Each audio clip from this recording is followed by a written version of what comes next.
Oi, oi,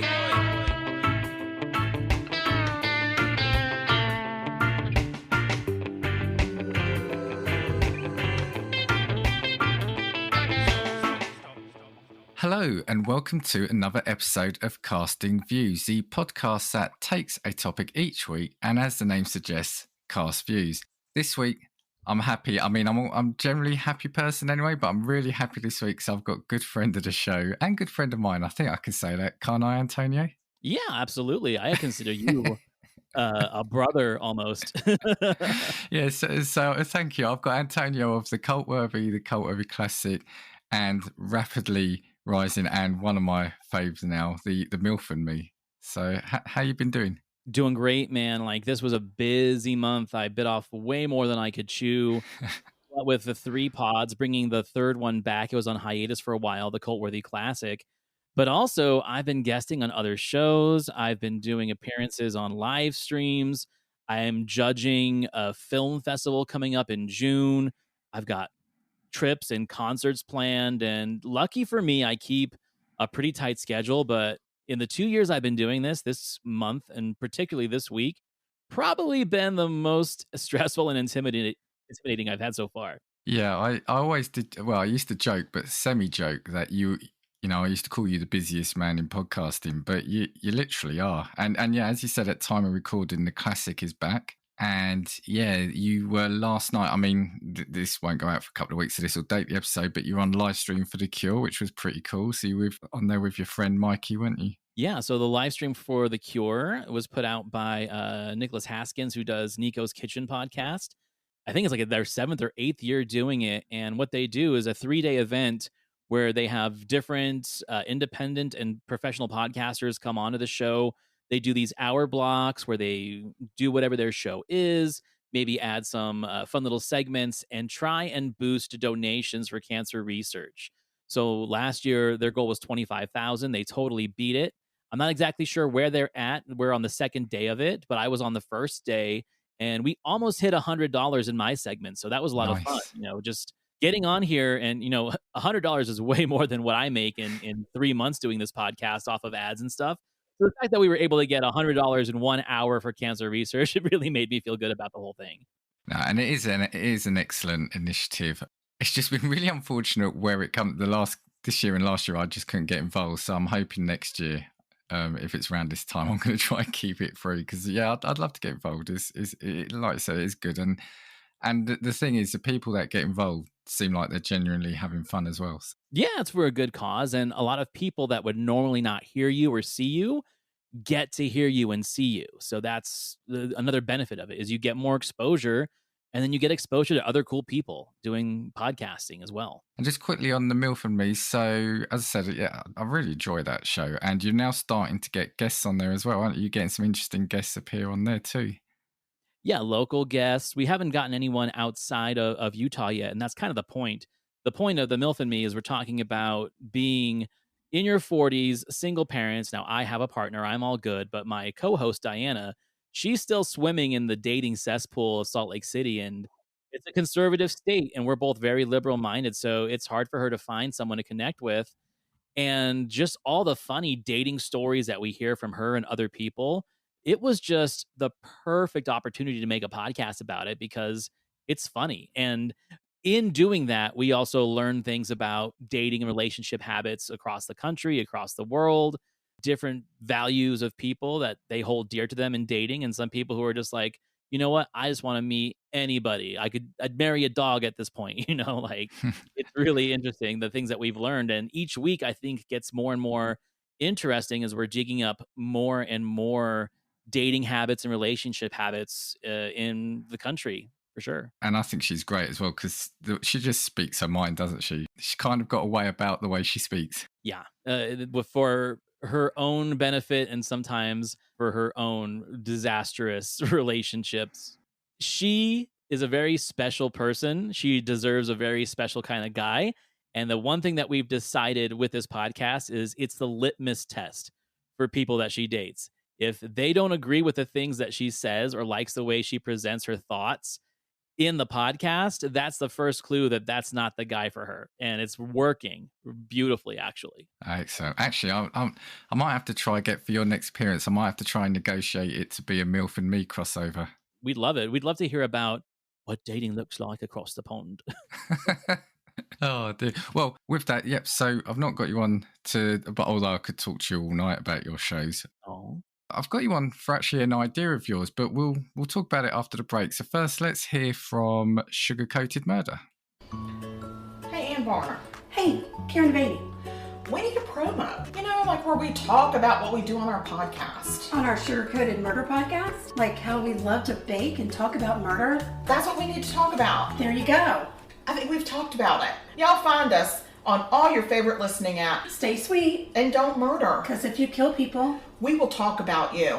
And we're back. So, Antonio, just before we heard that trailer, I was teasing that, yeah, obviously you and I talk quite a fair bit sort of outside of our pods, and you dropped me a number of ideas you suggested would be good for the show. And firstly, they were. And secondly, I thought, well, I've got to have you on for them. So I've got them up on my board here. And the first one we are going to do is bad business decisions, which I think is a great idea. And I can't believe I hadn't thought of it. I've done some bad advertising, but yeah, bad business decisions. So guests always go first, so you can start. But also, what was it that attracted you to this subject? well, I mean, you asked me if I had any ideas, and when you guys did your bad advertisement episode, it kind of opened up my mind of, okay, well, if I was doing this episode with them, how would I do it? And a lot of the things that I picked weren't as much advertising disasters as they were just bad business decisions. You know, everyone's got bad PR. I feel that bad PR sometimes you can walk away from after a while. Like there's a cooling Yeah. down period, Yes. and then you're just right back to business, especially if you've got a product that everyone likes or everyone wants. You know, like Pepsi's decision with the jumbo jet or whatever the hell that they were trying to not give that kid who won it with Pepsi points or bought the Pepsi points. They were able to walk away from that, because everyone's going to keep drinking Pepsi. That's not going to stop people from drinking Pepsi. Just for example, it's not one of mine today, but this big controversy with Bud Light and the communities that are conflicting right now about that. Yeah, a lot of people are saying I'll never drink Bud Light again and no more Anheuser-Busch. I give that like 3 months. And then they're going to go right back to whatever they were doing, because what they realize is there's so many progressive companies that are making the things that everyone wants. You're going to hear that die down because people aren't going to just stop drinking beer. That's going to happen. But bad business decisions are a different story, because most of the things that we're talking about today, with maybe an exception of a couple, you don't walk away from. Or if there's two parties involved, one party walks away the winner and the other one the loser, right? Yeah, and I know with the couple actually, if we get to do all three, but definitely the couple I'm going to present, they seem really innocuous decisions. But yeah, the after effects I had for the originating company were brilliant. So, but anyway, guests always go first. So over to you. Okay, well, the first one I'm bringing to the table, because I'm a movie guy, I had to start with this one because it is probably one of the worst business decisions in the last 20 years for sure. And that was Blockbuster passing on the opportunity to buy Netflix for $50 million. Just think about that, $50 million. That is like the average budget for a medium romantic comedy theatrically released. Sometimes it's the budget of a Stranger Things episode. Like $50 million is not a lot of money when it comes to this kind of production. So to pass up that opportunity of a business takeover, and when I say takeover, I mean the business that got passed on literally took over the industry for a good 10, 15 years. You know, it's starting to have a lot more competition now, but it's still pretty high up there on top of the list of just groundbreaking technologies and businesses that pretty much everyone has. Like, it's really hard to find someone that doesn't have a Netflix subscription or bounces in and out of one when the movies or shows that they like pop on. And Blockbuster passed on the deal. See, I didn't realize they had the opportunity to purchase them. Yeah, so Netflix started early 2000s as a mail to order Yeah. DVD service. I was early in that service right out of the gates. Because I live in a very conservative state, we have a few mom and pop video stores back in the day, right? And then we have Blockbusters and we had what's called Hollywood Videos. Those were like the two big chains. And Redbox hadn't come out yet. Eventually, that was kind of something similar. It was like a DVD vending machine. McDonald's and 7-Elevens were the first ones to kind of put those in their parking lots, and people would go rent a Redbox. But the problem with Utah is Utah has a lot of rules when it comes to, let's say, profanity ratings, adult content. There's a lot of restriction and there's a lot Right. of censorship in Utah. So, for example, you could not rent. There's no beaded curtain video rooms in Utah back in the day in video stores. So even softcore pornography or erotic artistic cinema was not allowed in brick and mortar video stores, but you could rent them off of Netflix. And at the time, there was no governor on that through state legislatures that would block you from doing that. So there were a lot of films that I'd always wanted to see that never played on cable. This was before the days of streaming. There was pay-per-view and stuff like that, but you had to have the satellite dish or the TiVo. A lot of families couldn't afford that. So I was able to finally watch movies I knew were out there and I couldn't get my hands on by renting them off of Netflix, and groundbreaking, life-changing. Of course, once that started happening, people just stopped going to Blockbuster. Why would you go rent a movie at Blockbuster for twice the price of a Netflix movie? You have to return it in 3 days or you get all these fines or fees. Yeah. If you lose Yeah. it, you have to pay the $80 to $100 that they paid for the tape. Like, there was a lot of red tape to go through for a Blockbuster subscription and to rent videos. And if you looked too young, they wouldn't rent for you. One of the things I think Blockbuster realized was they had to get in on this game early, right? They didn't think of Netflix as a threat, but they saw the, let's say, opportunity in their business structure. So before Netflix even was getting big, they started doing the same thing where you could, okay, how about you, instead of paying per video, right? You pay a monthly subscription to Blockbuster and you can get mail order DVDs just like Netflix, but you can also use that subscription in the store. And you can also buy and sell your DVDs and movies online. Like, it had a really good business model to do that. But what happened was they got a new CEO about 2 years before this Netflix deal. He had no experience in the rental agency. He was like a retail guy. He was selling clothing and manufacturing goods. So when they brought him on, his name was John Antioco. He started trying to turn Blockbuster into a retail business more than a rental business, right? He's like, "Okay, well, we're gonna put Blockbuster shirts and toys and clothes and more concessions and more stuff in these stores, and that's gonna start driving up our margin and make our bottom line better." He did not see a future in this whole mail order DVD, and that was kind of like where things started going down for Blockbuster. They weren't seeing returns. So Netflix comes along because people hadn't really jumped on this idea yet, right? Netflix was struggling, not because of the movies, but because of the shipping, That's, you're shipping DVDs all over the country, and shipping's expensive, and that was eating a huge part of their budget. They weren't doing streaming yet. So they were just bleeding money, but they knew that their thing worked. So what they were trying to do is get a meeting with Blockbuster to buy the company. And, let's say, we'll run your online model, is what they said. We'll run your DVD shipping because we know how it works. We're doing a great job with it. You guys finance us and we'll be one big company.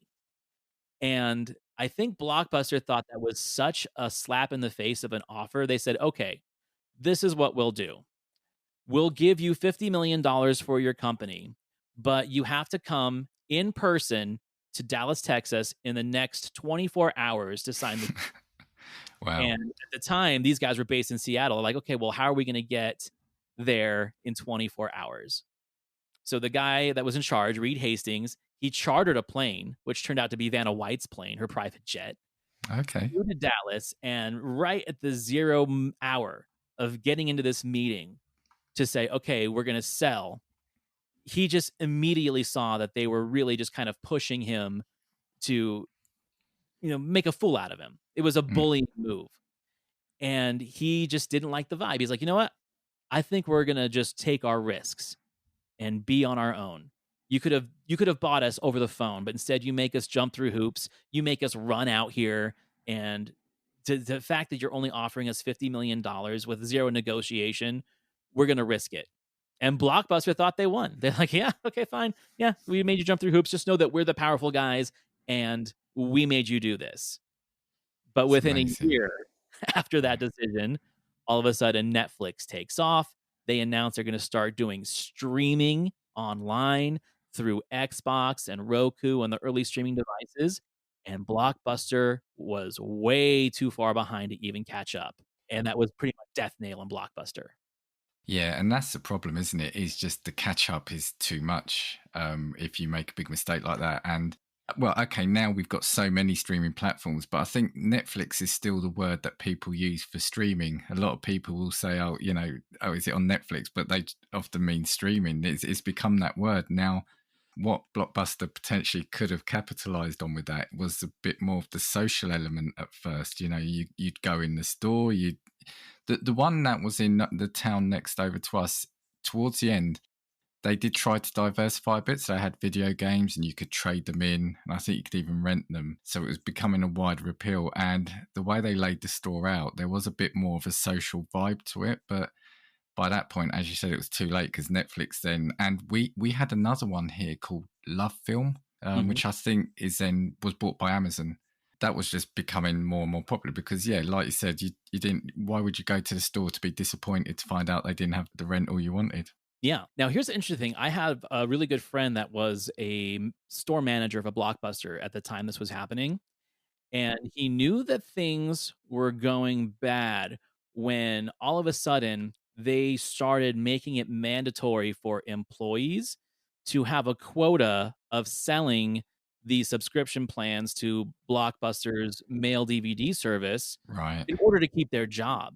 So he's like, one day I was on this, store managers meeting, and they said, okay, starting on Monday, I think they called them crew members or something like that, had a quota of selling 5 of these subscriptions per shift if they wanted to keep their job, because they knew that things were struggling. So instead of really focusing on the advertising and the quality of the service of this mail order service that Blockbuster was trying to push, instead of focusing on that and gaining customer trust and loyalty, what they did is they started bullying their sales force and their crew to sell this. And I've worked in retail industries before where this was a very similar method used.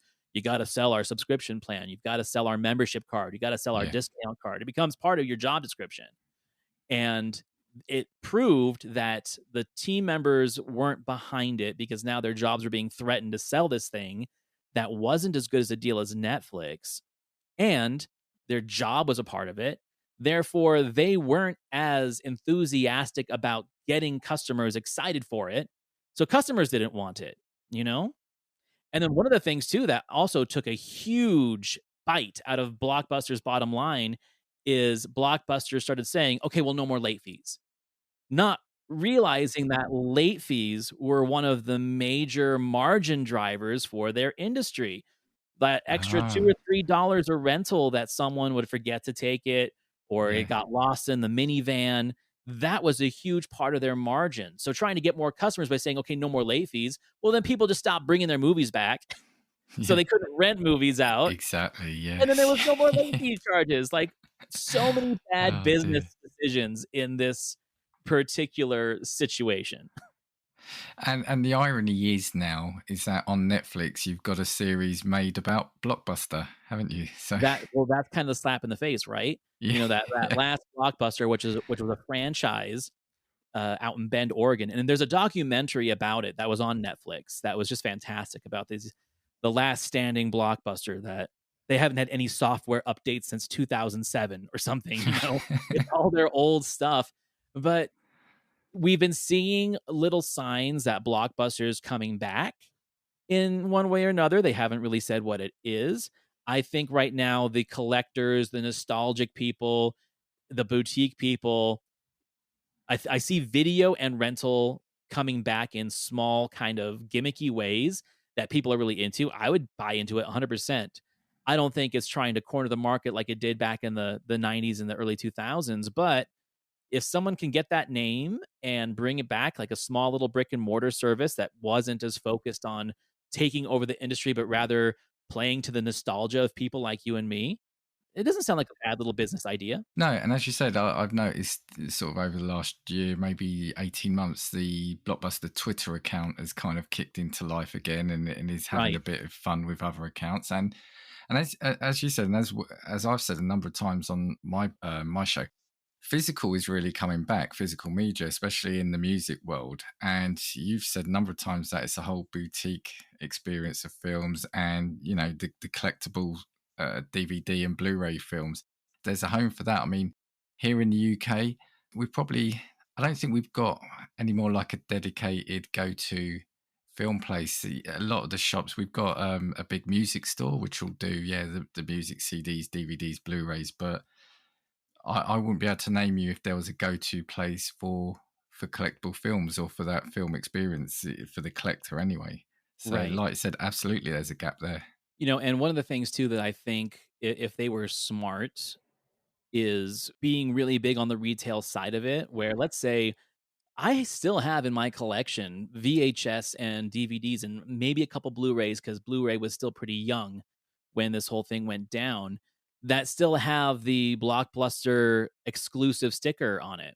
One of the things Okay. that they were able to do is they were able to work with studios where they would get, let's say, exclusive special content, whether it was a trailer or a commentary or some kind of behind the scene featurette that was only available on that Blockbuster edition. For example, my Grindhouse, I have the Blu-ray now, of course, but I do have the Grindhouse, Planet Terror, and Death Proof double feature, and there were Blockbusters exclusives of those. That was the first way that you could actually watch all the extra trailers and special features on a physical media version of those films was only through the Blockbuster exclusive until, 20 years later the Blu-ray has it all, but they had a lot of cool stuff like that. So maybe if they kind of played to the boutique people, let's say Blockbuster has its own boutique label. Yeah, I yeah. That's a brilliant strategy for them to start tackling. So, like I said, they'll never be the king again because of this disastrous business decision. But they could capitalize on that nostalgia element because, as I said, there are so many streaming services now. If they want to go into streaming world, or even if they wanted to, as you said, do the physical side, the nostalgia element will be their hook at the start. No, interesting one. And also, I'm sure I only saw that this week or last week. The Netflix mail order side was actually still running. I think it's only just closing down now, or they're just. They just closed it down like 2 or 3 weeks ago. Yeah. It's amazing, really. I mean, I'm sure they probably weren't doing much business, but yeah, that ran and ran as well, didn't it? So, One of the biggest reasons why they did that was because they were for a while the largest owner of these out of print and collectible versions of movies. And even though you right, just got it in a little paper envelope, a lot of the stuff's out of print and not available anymore. yeah. So if you were able to get something that was out of print and you didn't care about the box or the cover art, you just wanted the film, people were just keeping it. No one's making it anymore. So being able to replenish your inventory, that was one of the main driving forces for them to shut that off. All right. Well, thank you for that one. Yep. So for my first one, I'm sticking with a theme that I like, and it's music, and it's the Beatles. I'm not sure if you or the listeners are aware, but Decca Records had the chance to sign the Beatles right at the start, but they turned them down, unbelievably. I knew about this. Yeah, well, let me take you back to 1961, 1962. So the Beatles had literally just formed. So this was actually when they still had Pete Best rather than Ringo Starr. And their manager, Brian Epstein, had tried to get them a record deal for a while. I think they'd spoken to Columbia, HMV and Philips, and all of them, I think, had turned them down.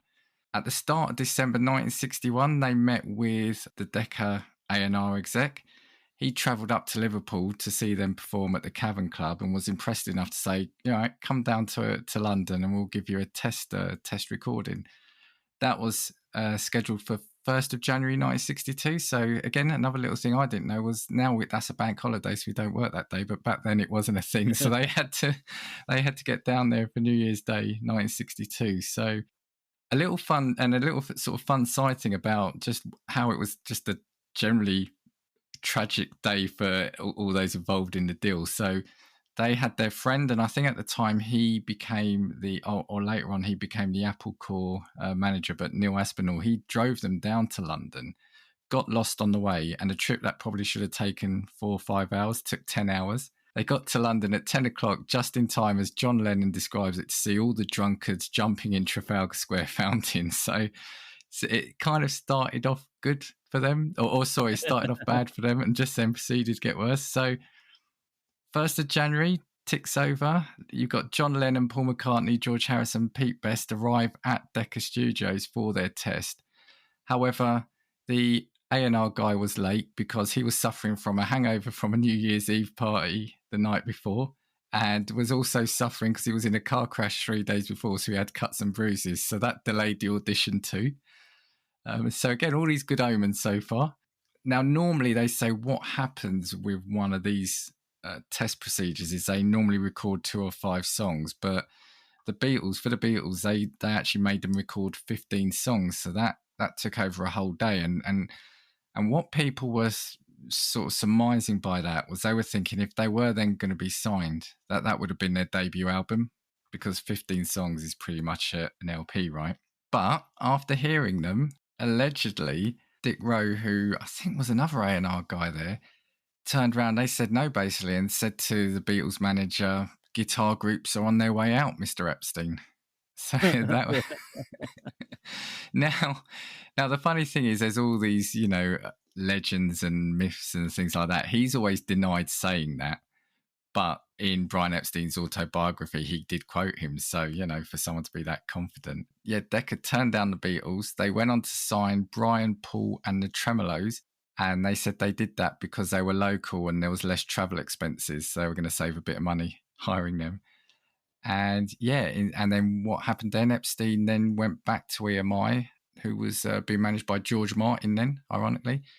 And he signed them to their Parlophone record, and the rest, as they say, is history. Now, just as a thing, just to reiterate the mistake. So I was having a look beforehand at the official charts.com, and Brian, Paul and the Tremolos had been artists in their own right, and they've had a lot of success sort of in and around themselves. But as a group together, they had 1 UK number one as opposed to the 17 by the Beatles. They had 4 UK top 10s and the Beatles had 28. And let's say in the top 10, they had 22 weeks in the top 10 with their singles, whereas the Beatles had 188.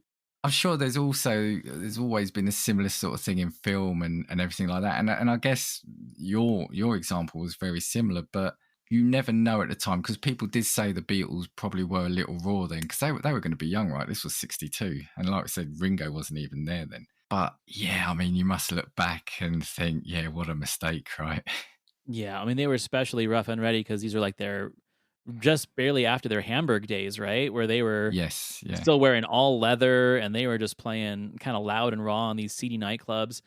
Yeah, like it wasn't the aesthetic that you were seeing in these kind of young pop groups, or just a few years later, it was all the skiffle groups, that were popular at the time. So I can see it. I can see how it's kind of a risk, but it really does set the stage for mistakes like that to not be made ever since, like if anything, that's the reason why we probably get a lot of substandard music, because people were always thinking they were finding the next Beatles and just releasing them willy-nilly. If anything, it kind of screwed musicians for the next 20 years because they were going to grab at any contract they could get, Yeah, hadn't thought that. And again, and when I was writing this, I thought it was a bit harsh because, as they said, some other labels had obviously turned them down. And I think that why maybe Decca Records was so is so probably infamous is, I think, mainly because of the whole story that they did get them to perform 15 songs, and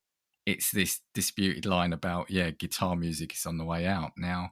Yeah, as you said, you don't know necessarily what you've got because you've got a band at the start of their career. You don't know what they're going to become, right? Right. But yeah, I never thought about, as you said, yeah, now you just sign everything up. I mean, you know me, I kind of love anything around the Beatles. I mean, I think this is probably the third time I've mentioned them or featured them in some sort of story on my pod. And I think all the stories that come out from them, like, yeah, I just think the guy, I wonder sort of how many nights he went home and cried into his cup of tea at night after yeah, not getting him to sign on his contract. Yeah, that's my first one. I wanted to add one little thing too about that was the same time, wasn't there still a ban on rock and roll and certain blues music on the BBC during that point of the 60s? Because I remember up until the late 60s, there was a ban on it. And that's where like all the pirate radio ships that were broadcasting rock and roll music off the coasts were involved. So that also maybe plays a little bit into it where they didn't have they weren't able to trace how popular bands were based off of radio play with the Yeah. teenagers and the listeners of the day. It was still, if you wanted these albums, you had to go and listen to it in the store or see them live and then buy the album because they didn't have as much radio play after that. And then once that ended, I mean, again, I think that's why the Beatles and the Stones and the British invasion of the US was so huge when it was, because we didn't have that here. The exposure was huge to any band.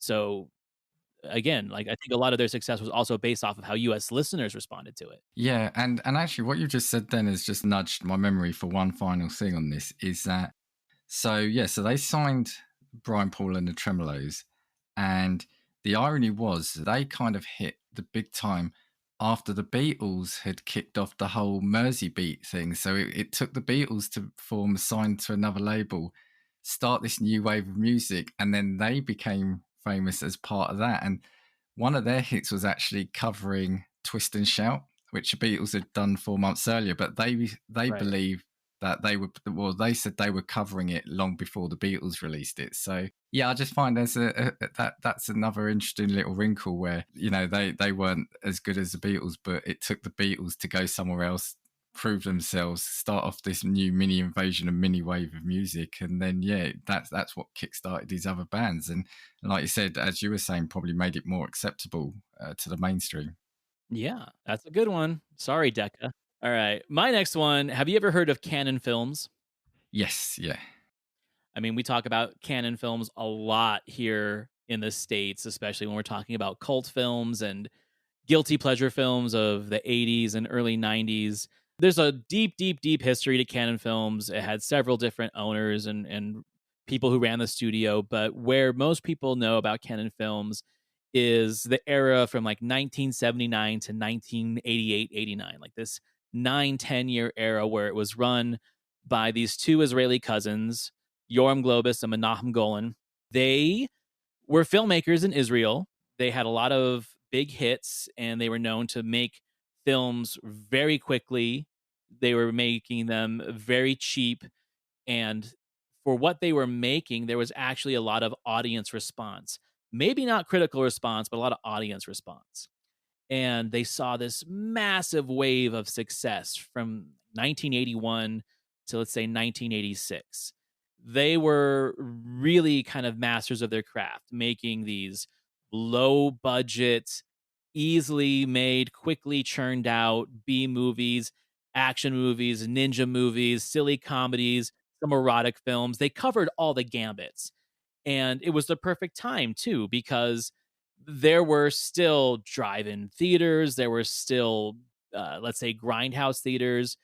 Blockbusters were still kind of a new concept, 83, 84 is when blockbusters started really coming out. So studios were trying to make these big budget blockbusters, spending a lot of money, not necessarily getting returns back, but you would need films to fill these multiplexes with, or let's say foreign markets. And these two guys knew exactly how to do that. Now, they had a really genius method. They would create advertising campaigns for films that didn't exist yet, right? Let's say Chuck Norris, Charles Bronson, Michael Dudikoff, people kind of like in that B movie, celebrity Yeah. realm, they would start creating ideas, movie pitches, concepts, posters, cover art for films that hadn't even been written yet, films that hadn't even been greenlit yet. And whenever they would go to, let's say, a film festival or a premiere or a industry meeting, they would bring these posters and bring these spec sheets and do pre-sales for investors before the thing had even been written yet. They'd go to these guys who had a lot of money, mostly oil guys or finance guys from other countries, and be like, okay, so this movie is going to be a Vietnam epic starring Charles Bronson. Here is the poster. Here's a movie about a kung fu master with Chuck Norris. Here's the poster. We need $50 million to make it. We guarantee you we'll double your money back. And they'd sell a lot of this stuff, but they would take that money, and instead of making the picture that they sold, they'd make 4 pictures with that money. Right. So like they'd have like, okay, we're gonna have like a big chunk of money for this one, and then we're gonna take this 10 million and make 5 $2 million budget movies. Yeah. And it worked for a good solid 6-7 years. They were just doing movie after movie. And here's the thing, even if they weren't critically renowned, people liked these movies. And hey, if you made a $2 million movie and it made 10 million, okay, that maybe not be breaking the bank, but guess what? 10 million just made you 4 more movies, right? Where things started to get sticky for these guys is they really let their ego and their desire to be big Hollywood players get in the way. So what they started doing is breaking their formula of making these lower budget B-movie celebrity starring pictures. They wanted big game. And there was no bigger game in the 80s than Sylvester Stallone. So what they were doing is they were offering Stallone, and Stallone is like, you guys make shit movies. I don't want any part of it. Okay, well, how about we pay you $12 million, which at the time would have been the largest amount of money ever paid to an actor for a role, to make a film called Over the Top, where he's a truck driving arm wrestler who's trying to build a relationship with his son, and then Ben Gazzara plays the son's granddad who's trying to chase him. I love the movie, but it's ridiculous. There's no denying that it's ridiculous. But they paid Stallone that much money. Now, they couldn't afford it. So what they had to do is they had to sell more bullshit, right? They had to sell more movies that weren't real, that they didn't exist, just so they could pay Stallone that money and then still have money to make the movie and make all the other movies that they've already promised people they're going to sell. To me, that's the straw that broke the camel's back, because they just kept trying to double down on these big licenses. There was a moment in time where Canon owned the rights to Marvel movies. So really? they made, wow. they were going to make a Captain America. They were going to make an Incredible Hulk. They were going to make, and there's poster art for it, James Cameron's Spider-Man. James Cameron wanted to make a Spider-Man in 1986 starring Michael Biehn as Peter Parker. There was a script for it. There was concept art. Jeez, yeah. What really crashed it was in 1987, they got their hands on the rights for Masters of the Universe, He-Man. Yeah. Sadly, He-Man had stopped being popular for almost 2 or 3 years. Like, the toy line kind of faded out in 1985. They had all this money set aside for He-Man, but they kept just eating away at it for these other projects, trying to pay these big actors this money they couldn't afford because they want to be Hollywood players. They're loaned out, they're depleted, and they didn't even have an ending for Masters of the Universe. They shot it in a garage really quickly. Like, that's kind of the death nail of Canon Pictures, is they try to climb too big into a world that they didn't understand and they really shouldn't have been playing in, but they didn't want to like save face and say, hey, we're just B-movie guys, we're going to keep doing this. Instead, they kept pushing higher and higher. And I really feel, and a lot of people agree, that it was Sylvester Stallone's massive paydays that he made for Over the Top and Cobra that really kind of broke their system, and eventually everything collapsed. So was Cobra one of theirs as well then?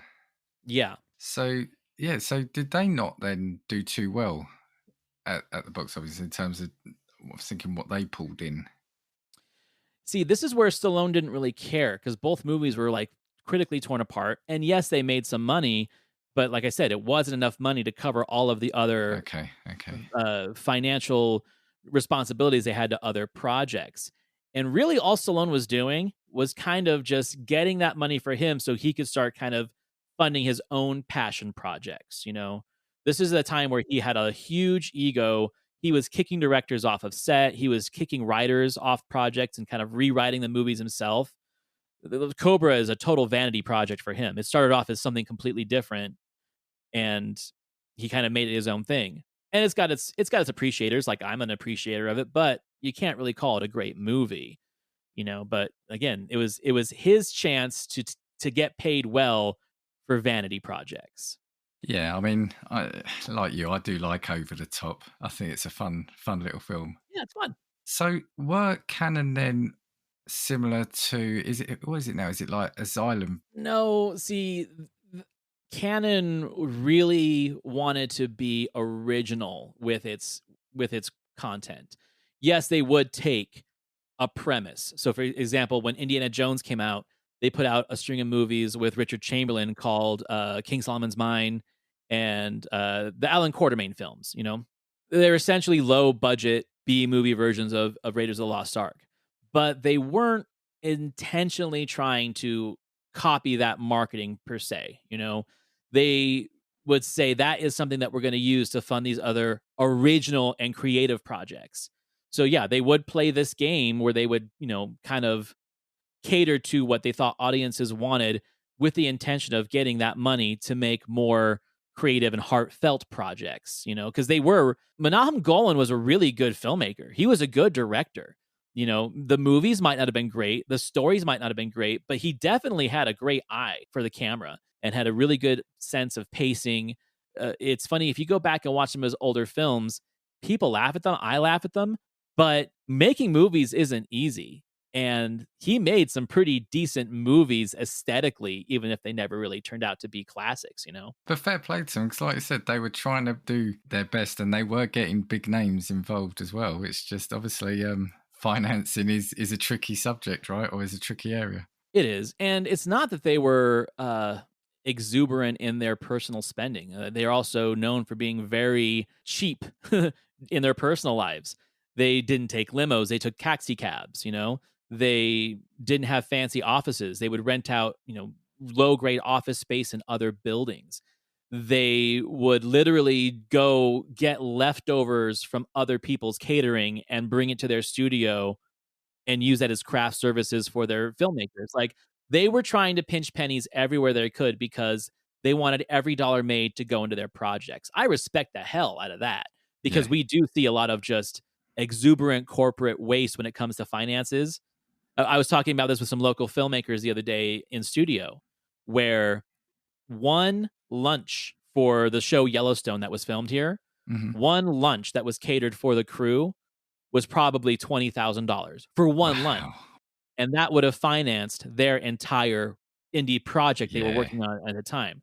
That's what I'm talking about, where there are things that are just exuberant spending, and these guys avoided that because they wanted all the money to go back into their projects. And the last line from me on this, and it's going to be a bad pun, are we saying over the top, put them under?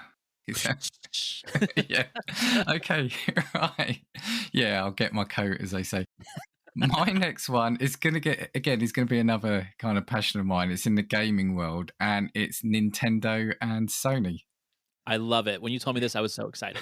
So I'm going to take you a little bit further forward now. So it's 91 from my last one. So we're jumping forward 30 years. So yeah, Nintendo were making a presentation at the Consumer Electronics Show in Las Vegas. And as part of that, they were going to announce a deal that they'd done with Sony of America to produce a new console. Now, what is quite astounding is when they were up on the stage, they in fact announced that they'd struck a deal with Philips, who were a Dutch electronics manufacturer and Sony's biggest rival at the time, to produce an add-on device for the Nintendo games players. So, yeah, basically, they wanted to get away from cartridge-based games and use optical discs. And Sony was sitting there in the audience thinking that, we've struck the deal and they're going to announce this deal with us, but instead they hear that it's another company. Sony had already announced actually that they'd got an arrangement with Nintendo under which Sony will introduce a machine called the Game Player.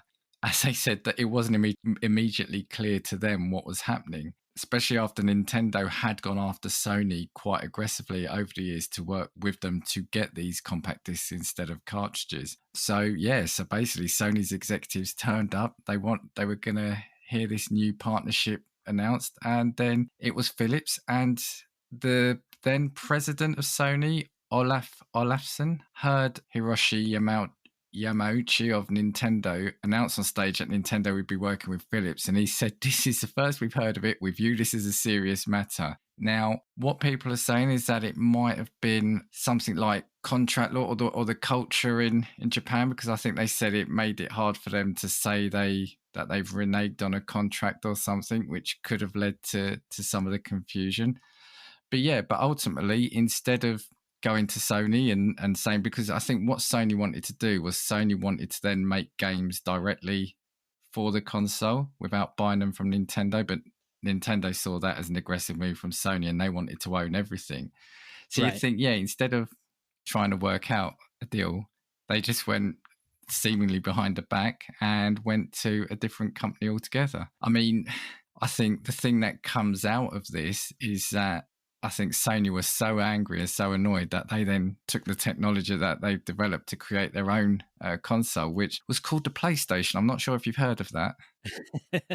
I've actually got a lot more on this, but I'll let you finish your part. Yeah, I knew you did because I couldn't find it, so I can't wait to hear that. Yeah, basically, Sony released a PlayStation and it was an instant sensation. It outsold its only competitor at the time, which was the Sega Saturn. And I mean, we've seen Nintendo. I mean, obviously Nintendo are back now, but Nintendo went through a bit of a kind of a low period. But Sony have sold over 100 million PlayStations worldwide in its lifetime. I just find this fascinating because you almost wonder what they could have done. Like we were saying earlier, if your first one, what Blockbuster and Netflix could have done together, you think what Sony and Nintendo could have done together. However, we've probably got the best of both worlds now because Nintendo have forged their own path. They're still making their games and consoles. We've got the Switch. We've got PlayStation 5 now. Sony keep innovating there. But I just think for me, this story is got two elements. One is the fact that, Nintendo basically seemingly screwed over Sony and chucked them aside for Philips. And the second is the fact that Sony weren't aware. Now, I found a line that I had here. Some have suggested that the reason they abandoned them and went off with another competitor without telling them is that some say it might have been chalked up to the cultural differences and Japanese contract law that no one at Nintendo felt obligated to inform Sony. So it's those two elements. So one, you've got the decision itself, and two, you've got how it was delivered. So if it isn't, this could be a film. I mean, we've seen Tetris, we've seen BlackBerry come out. The Nikes? This feels like this alone could be its film because you've got the build-up, you've got the friendship, the build-up, you've got the treachery, and then you've got the outcome. So I'll give you Nintendo and Sony, Antonio. There's some things that are at play that weren't really covered in that research, and that is that Sony was very adamant about owning its own technology as well, and they wanted their edition to be a peripheral because they didn't want to blend their technology with Nintendo in the same console. Nintendo was kind of shy about this because Sega had been doing peripherals for a minute and none of them were successful. They had the Sega CD, they had the Sega 32X, they had a game, not the Game Boy, what was their version? The Game Gear. Yeah. They had a Game Gear peripheral that you could play the Game Gear games, and it was a lot of money going into this, and it's kind of what put Sega under. Like by the time Sega released the Saturn, PlayStation and 64 were already at the top of the game. And by the time Sega released Dreamcast, which was originally called the Dolphin, it was done. It was over. Sega was done as a console maker. So that's one of the biggest problems with that, is that Sony is very big about owning their own technology. So they wanted it to be a peripheral for whatever they wanted to do to add to Nintendo's thing. And that's one of the big reasons too why Nintendo was like, no, we're going to just keep doing cartridges. And also, Sony didn't want to put a regulation on what kind of games could be released or developed. So they wanted to be able to reach the mature audiences as well, people that wanted to play games like, let's say, Mortal Kombat or eventually the Grand Theft Auto games. They wanted to reach that larger audience, where Nintendo, to this day, are still the family console. They don't Yeah. allow too many of these mature rated games onto their console. So those are another two big things. Now, the part that I wanted to talk about that was really exciting is I'm a huge Final Fantasy guy. And Final Fantasy VII is kind of the game that made the PlayStation. You Yeah. know, they were killing it right out of the gate with some of their initial launches. But in 97, when Final Fantasy VII came out, it was groundbreaking in its appearance and its technology. Even though it was only 32-bit CD, not 64-bit cartridge, you know, it could have potentially maybe looked better on a console like 64, but it wouldn't have been as immersive. I mean, it was 4 discs full of orchestrated music and cutscenes, and a lot of that would not have been able to be done in the cartridge. However, there was a mod. There was a development kit put out for this when they started developing games for the original Nintendo, Sony, PlayStation collaboration. And it wasn't until, gosh, decades later that people started finding some of this concept art and concept gameplay for what would have been Nintendo's version of Final Fantasy VII. And it played very straightforward. It was actually kind of based on the engine for the Final Fantasy VI, which was released as 3 here in the States, but it was done with a 3D field aspect like Final Fantasy VII was. It had a lot better music. It was really focused on polygonal technology like Star Fox was. And it's just really cool. All there are just battle scenes. There is no like FMV. There is no story, as to say. It was just more like character development concept art.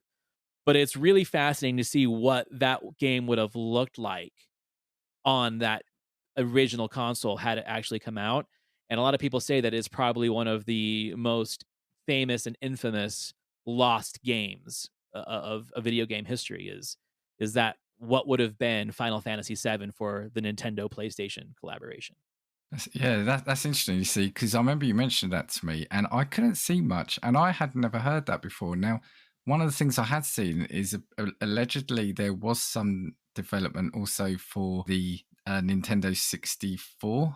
But so I don't know if that's kind of what you alluded to. But yeah, that's the only thing I picked up. Yeah, that's another fascinating thing, because yeah, would we have had the Final Fantasy that we would have had now? Well, exactly, and that's why it went to PlayStation, because Square signed with Sony, not Yes, Nintendo. that's right. So Yeah. that's why it went over there. That's why there was no 64-bit Final Fantasy game, Yeah. because they signed an exclusive deal with Sony when that deal fell apart. So it all lines up together. Well, like I said, I think that's I think this should be a film. So if anyone's listening, make it so. Yeah, it definitely could be. There was a great documentary on, I want to say it was either on Hulu or Tubi, about Sega, the rise and fall of Sega. Yeah. Okay. Yeah. And that could have been a film on its own too, because that story was crazy. And they do cover some of this because, you know, there was industrial espionage going on from Sega, and they knew about this deal falling apart. And that's why they pushed the Saturn, because they weren't sure if Nintendo or Sony could actually pull off the 64 and the PlayStation. So they rushed the Saturn out there so there would be a Sega Right. console in the market. You see, this has to be. You see, this has got all the perfect ingredients for a thriller. It really does, man. Like, when you look at movies like The Founder and, like you said, this Nike Air and the BlackBerry, this is Yeah. the perfect story for someone to come out and put a dramatization to. Excellent. But mostly for us, like, older millennials and Gen X. Yeah. What's the Final Fantasy? Yeah. Yeah. Do you have anything else? You know, I'm not gonna go into super detail of it. Let's just call it an honorable mention, and Yeah. that is the story of the DeLorean and John DeLorean.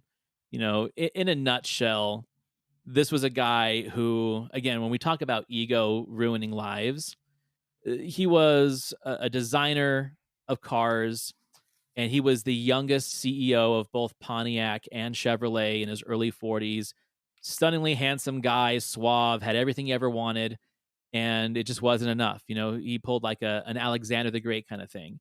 left these two highly prestigious jobs to form his own motor company, DMC, which gave us the DeLorean, which was the only car to ever be produced by this company. And because it was such an ego boosting thing, the car itself wasn't very good. It only had like 120 horsepower. It was made of stainless steel. It was super heavy. It didn't handle well. It was more of like a status symbol than it was an actual good car. And because he believed it in so much and he put all of his money into it, he ran out of friends and investors for it because they were just losing money hand over foot, that eventually he got caught by the FBI trying to make a cocaine deal to make $24 million to save his company, and he got Wow. busted.